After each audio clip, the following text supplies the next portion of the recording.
Alors, hier soir, pendant ce match de Ligue des Champions, il y a eu ce moment. Ce moment qui a vraiment glacé le sang de tout le monde. Achraf Hakimi qui s'effondre. Et là, tout de suite, on a senti une vague d'inquiétude immense. On va décortiquer ensemble cette blessure, celle qui tient en ce moment tout un pays en haleine. Franchement, il suffisait de voir la réaction d'Hakimi pour comprendre. Les larmes, le fait qu'il ne puisse même pas se relever, et puis cette image si forte de lui qui est évacué du terrain porté par les médecins. Ce n'était pas juste un joueur lambda qui sortait, non. C'était un pilier, un des leaders de l'équipe nationale, et d'un coup, on s'est tous dit que son rêve de Coupe d'Afrique était peut-être en train de s'envoler.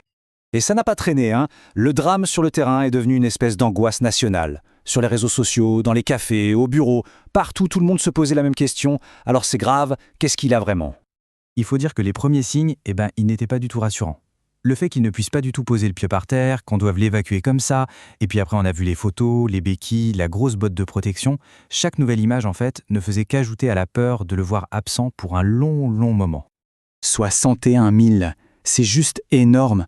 Imaginez un peu, 61 000 commentaires, la plupart venant du Maroc, qui ont déferlé sous la dernière photo du joueur adverse impliqué dans l'action. Ça vous montre l'ampleur du truc. On voit bien qu'Achraf Hakimi, c'est bien plus qu'un simple joueur de foot, c'est un véritable symbole. Bon, avec toute cette émotion, toutes ces rumeurs qui partaient dans tous les sens, il fallait essayer d'y voir plus clair, essayer de démêler le vrai du faux. Alors, la question c'est, qu'est-ce que les vrais experts, les médecins, disent de ce genre de blessure? Et pour ça, justement, on s'est penché sur l'analyse d'une personne qui s'y connaît très bien, le docteur Bougé Mazaï. C'est l'ancien médecin de l'équipe nationale du Maroc, donc il sait de quoi il parle. Son expertise va nous permettre d'aller au-delà des gros titres et de vraiment comprendre ce qui se passe. La toute première info qui est sortie, c'était « pas de fracture ». Et là, tout le monde a fait « ouf ». On s'est tous dit « bon, ça va, c'est pas cassé, il sera vite de retour ». Mais en médecine, c'est souvent beaucoup plus compliqué que ça.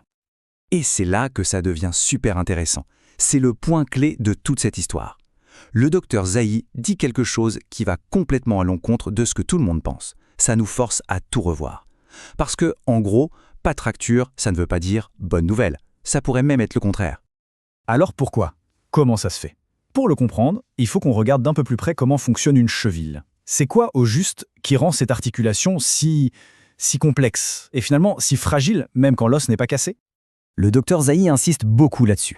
La cheville, c'est une articulation portante, c'est-à-dire qu'elle supporte tout le poids de notre corps. Et sa solidité, elle ne vient pas que des os, non.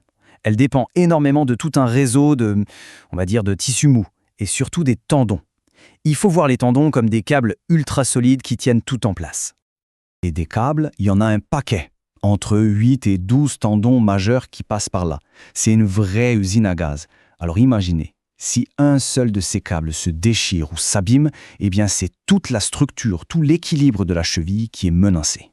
Donc pour résumer, même si les os, le tibia, le péroné n'ont rien, le vrai problème peut être ailleurs. Ça peut être une déchirure d'un ou plusieurs tendons. Ça peut être la capsule qui entoure l'articulation qui est touchée. Et ça, c'est une blessure qui est tout aussi grave, voire plus, parce que c'est la stabilité même de la cheville qui est en jeu. Ok, maintenant la question à $1 million, celle que tout le monde se pose, combien de temps on ne le verra pas sur un terrain? Alors on entend de tout, mais l'analyse médicale, elle, donne des indications assez précises. Regardez bien cette comparaison, elle est très parlante. Une fracture simple, on est sur du 2 à 3 mois d'absence. Mais une grosse blessure au tendon, le strict minimum, c'est 4 semaines. Et attention, 4 semaines, c'est juste pour espérer retoucher un ballon à l'entraînement, pas pour jouer un match. La récupération complète peut prendre bien plus de temps. Et là-dessus, le docteur Zahi est très clair. Il dit que parler d'un retour en 2 ou 3 semaines, c'est du grand n'importe quoi, c'est un mythe. Ce genre de blessure, ça demande du temps, ça demande des soins très précis et surtout de la patience. Essayer d'aller trop vite, ce serait prendre un risque énorme pour la suite de sa carrière. Et au fond, c'est ça le message le plus important de l'expert. Avant même de penser à la Coupe d'Afrique, à la Ligue des Champions ou à quoi que ce soit, la seule et unique priorité, c'est sa santé. C'est de s'assurer qu'il soit soigné à 100% et qu'il guérisse complètement. Le joueur d'abord, le reste après. Et ce qui est intéressant, c'est que, contrairement à ce qu'on pourrait penser, cette période de doute ne dure pas très longtemps. Aujourd'hui, le processus médical est super rapide et super précis. On fait une évaluation sur le terrain, puis direct des examens poussés, comme une écho, une IRM, et en moins de 24 heures, le staff médical sait exactement ce qu'il en est. Ils ont un bilan fiable à 100%.